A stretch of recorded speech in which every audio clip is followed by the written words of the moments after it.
પંચમહાલમાં NEET પરીક્ષા કૌભાંડ પ્રકરણમાં ખુલાસા થયા છે। તપાસમાં પરશુરામ રોયને તુષાર ભટ્ટને 16 વિદ્યાર્થીઓને નીટની પરીક્ષામાં પાસ કરાવવા અંગેની એક યાદી મળી હતી। પરશુરામ રોયની યાદીમાં 16 વિદ્યાર્થીઓ પૈકી 11 વિદ્યાર્થીઓને રાજ્યના અને 5 ગુજરાતના હોવાનું ખુલ્યું છે। પોલીસે વિદ્યાર્થીઓના નિવેદન લીધા છે।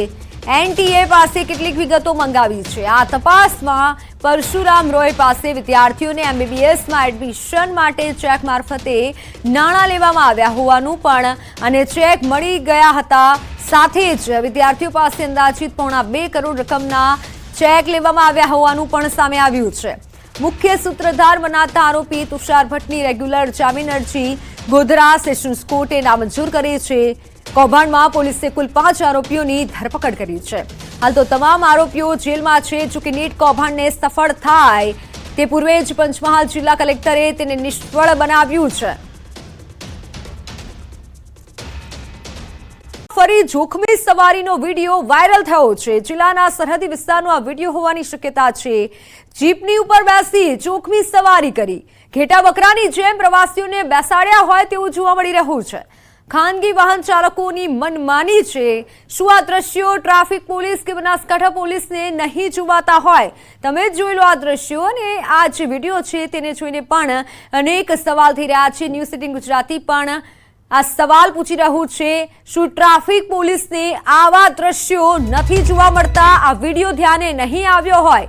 આખરે ખાનગી શટર ચાલકોને આવો છૂટો દોર કોણે આપ્યો છે? કારણ કે જો દોર મળ્યો હોય તો જ આ પ્રમાણે ગાડી ચલાવી શકાય।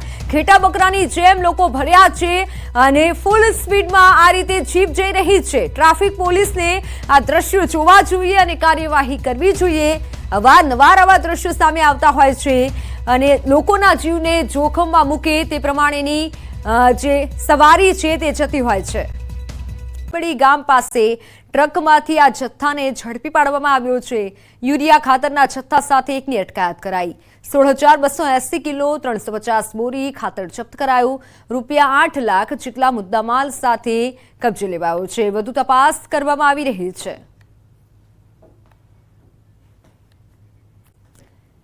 કાયમી ભરતીની માંગ સાથે શિક્ષકો મેદાનમાં ઉતર્યા છે। ટેટ ટાટ પાસ ઉમેદવારો ગાંધીનગર સચિવાલય પહોંચ્યા।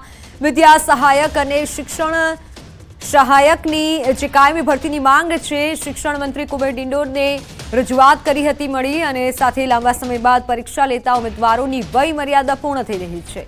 વય મર્યાદામાં છૂટછાટ આપવા પણ શિક્ષકોની માંગ છે। ઉલ્લેખનીય છે કે રાજ્યમાં પ્રાથમિક અને ઉચ્ચતર માધ્યમિક શાળાઓમાં 34,506 શિક્ષકોની જગ્યા ખાલી છે। એક બાજુ ગરમી અને બીજી બાજુ ભેજનું પ્રમાણ હાલ જોવા મળી રહ્યું છે, જેને લઈને રોગચાળાએ માજા મૂકી હોય તેવા દ્રશ્યો સામે આવી રહ્યા છે અને સરકારી હોસ્પિટલ દર્દીઓથી ઉભરાઈ રહી છે। જિલ્લામાં શરદી, ઉધરસ, તાવ, શરીરમાં કળતર, ડાયરિયા જેવા રોગોનું પ્રમાણ વ્યાપક વધ્યું છે, જેના પગલે જિલ્લા આરોગ્ય તંત્ર પણ હરકતમાં આવ્યું છે। હાલ તો લોકોને આરોગ્ય તરફથી બપોરના સમયમાં વધુ બહાર ન નીકળવા અને સ્વાસ્થ્યની તકેદારી રાખવા માટે અપીલ કરવામાં આવી છે। તો આ તરફ હોસ્પિટલના અધિક્ષક દ્વારા પણ તમામ તબીબી સ્ટાફ ખડેપગે હોવાનું કહેવામાં આવ્યું છે।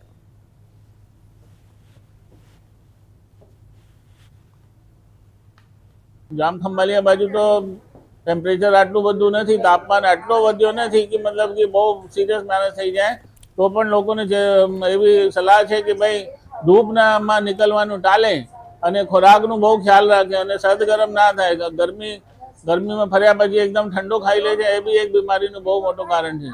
અને તાપ સખત જે ગરમીને છે 2 કલાક સપોઝ બપોરે 1 થી 4 હોય તો એમાં નીકળવાનું ટાળે એવી સલાહ સરકારશ્રી તરફથી છે। અને કોઈ પણને તકલીફ હોય તો તાત્કાલિક સરકારી દવાખાનાની મુલાકાત લે એવી સરકારશ્રી તરફથી સૂચના છે।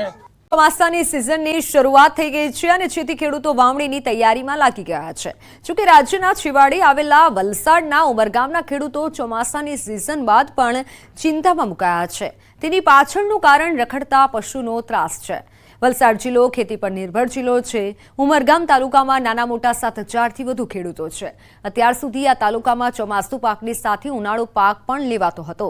જોકે છેલ્લા કેટલાક સમયથી ઉમરગામમાં રખડતા પશુઓનો ત્રાસ વધતા ધીમે ધીમે ખેડૂતો ખેતી છોડી રહ્યા છે। ખેતરોમાં પશુઓથી નુકસાન પણ વધી રહ્યું છે। આથી આ વિસ્તારના ખેડૂતોએ ઉનાળુ પાક લેવાનું જ બંધ કર્યું હતું અને માત્ર ચોમાસું પાક જ લેતા હતા। તેમાં પણ ચોમાસામાં રખડતા પશુઓનો ત્રાસ વધી જતા ખેડૂતો મુખ્ય પાક ડાંગરને લેવાનું પણ બંધ કરી રહ્યા છે। રખડતા પશુઓના કારણે ઉમરગામના ખેડૂતો ધીમે ધીમે ખેતીથી વિમુખ થઈ રહ્યા છે। આ સાથે સાથે પશુઓના કારણે અકસ્માતો પણ વધ્યા છે। આથી હવે ખેડૂતો અને સ્થાનિકો આ સમસ્યાથી મુક્તિ માટે સરકાર સમક્ષ મદદની અપેક્ષા રાખી રહ્યા છે।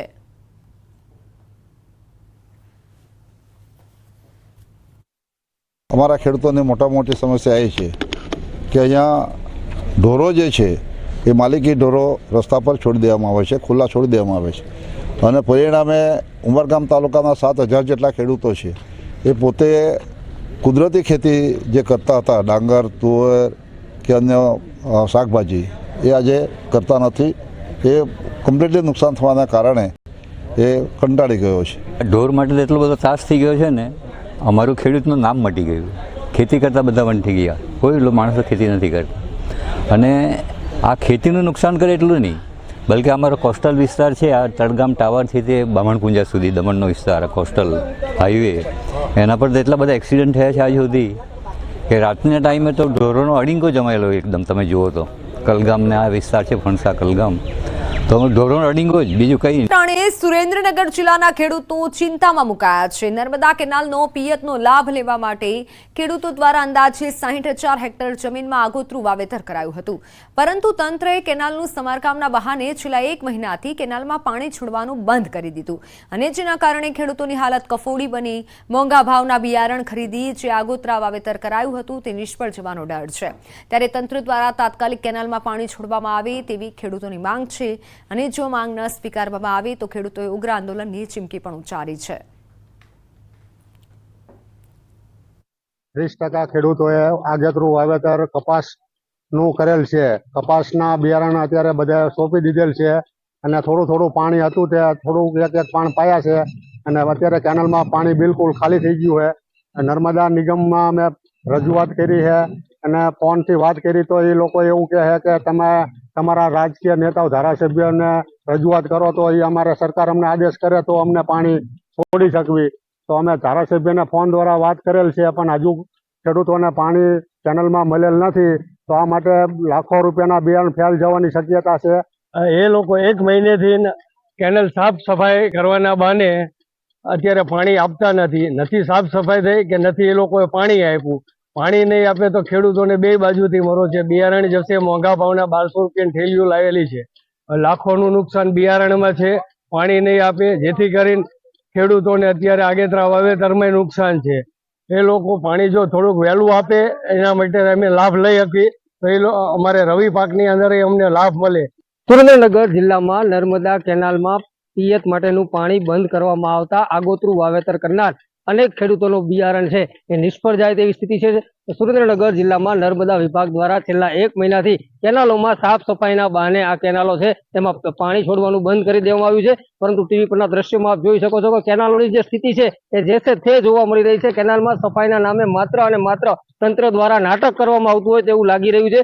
બીજી તરફ પાણીના અભાવે ખેડૂતોનું મોંઘા ભાવનું જે બિયારણ છે આ બિયારણ નિષ્ફળ જવાની સ્થિતિ સર્જાઈ છે। હજુ પણ સુરેન્દ્રનગર જિલ્લામાં વરસાદના કોઈ એંધાણ નથી અને વરસાદ ખેંચાય તેવી સ્થિતિ છે, ત્યારે ખેડૂતોને તાત્કાલિક પિયત માટે પાણી આપવામાં આવે તેવી ખેડૂતોની માંગ છે અને જો તંત્ર દ્વારા નર્મદા કેનાલનું પાણી છે તે પિયત માટે આપવામાં નહીં આવે તો ખેડૂતોનું મોંઘા ભાવનું બિયારણ છે એ નિષ્ફળ જતા ફરી એકવાર જગતના તાતને આર્થિક નુકસાન સહન કરવાનો વારો આવે તેવી સ્થિતિ સર્જાય તેમ છે। સીલિંગ કાર્યવાહી સામે નારાજગી યથાવત છે અને દોડધામ મચી છે। રાજકોટ શહેર ભાજપના આગેવાનો ગાંધીનગર પહોંચ્યા।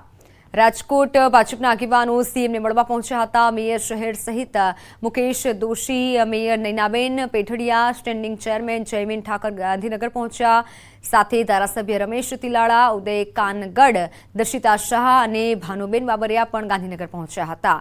તો સીલિંગની કાર્યવાહી બાદ આગેવાનો પહોંચ્યા છે। શહેરમાં 500થી વધુ મિલકતો સીલ કરાતા આગેવાનો ગાંધીનગર પહોંચ્યા છે।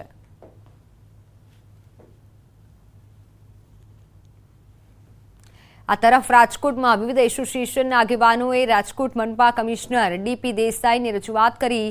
ચેમ્બર ઓફ કોમર્સ, સ્વનિર્ભર શાળા સંચાલક ડોક્ટર સહિતના 112 એસોસિએશનના આગેવાનોની રજૂઆત, જેમાં કમિશનરના મતે 200 એકમોને સીલ ખોલવામાં આવ્યા છે. ફાયર એનઓસી અને બીયુ પરમિશન નથી તેવી મિલકતો સીલ કરાઈ છે. સાથે એસઓપી બનાવવાની વિચારણા ચાલી રહી છે અને 1 થી 2 દિવસમાં ચર્ચા કરી યોગ્ય નિર્ણય લેવાની વાત કરી છે.